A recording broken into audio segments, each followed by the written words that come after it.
జీహెచ్ఎంసీలో తొలగించిన ఓట్లపై సస్పెన్స్ వేడింది.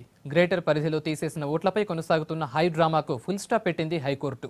ఓట్ల తొలగింపులో ఎలాంటి రాజకీయ కోణం లేదన్న సీఈసీ వాదనను హైకోర్టు సమర్థించింది. దీనిపై ఎలాంటి విచారణ అవసరం లేదన్న ధర్మాసనం కేసును క్లోజ్ చేసింది.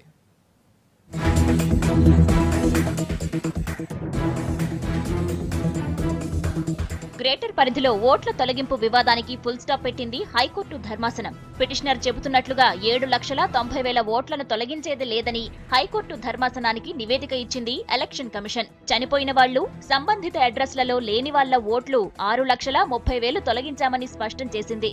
వీటిలో అభ్యంతరాలు తెలిపిన 20,000 మందికి తిరిగి ఓటు హక్కు కల్పించామని తెలిపింది. ఈసీ నివేదికపై సంతృప్తి వ్యక్తం చేసిన ధర్మాసనం కేసులో తదుపరి విచారణ అవసరం లేదని అభిప్రాయపడింది. పిటిషన్ను కొట్టేసింది.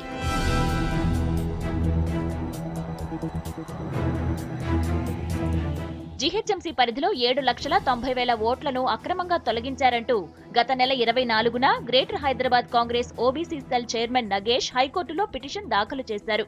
విచారణకు స్వీకరించిన ధర్మాసనం ఏ ఉద్దేశంతో పేర్లు తొలగించారో తెలపాలంటూ జీహెచ్ఎంసీ, ఎలక్షన్ కమిషన్లకు నోటీసులు జారీ చేసింది.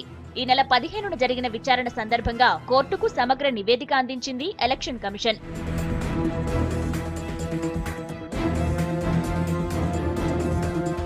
ఇవాళ విచారణ సందర్భంగా నిబంధన ప్రకారమే 6,10,000 ఓట్లు తొలగించామన్న ఈసీ నివేదికపై సంతృప్తి వ్యక్తం చేసింది ధర్మాసనం. దీంతో మరో 7,90,000 ఓట్లను కూడా తొలగించేందుకు జీహెచ్ఎంసీ సిద్ధంగా ఉందని ధర్మాసనం దృష్టికి తెచ్చారు పిటిషనర్. స్పందించిన ధర్మాసనం ఎన్నికలు పూర్తయ్యే వరకు జాబితా నుంచి ఓటర్లను తొలగించరాదని జీహెచ్ఎంసీకి ఆదేశాలు జారీ చేసింది. కేసులో ఇక విచారణ అవసరం లేదని, వాదనలు వినాల్సిన అవసరం కూడా లేదని అభిప్రాయపడిన కోర్టు కేసును మూసేసింది.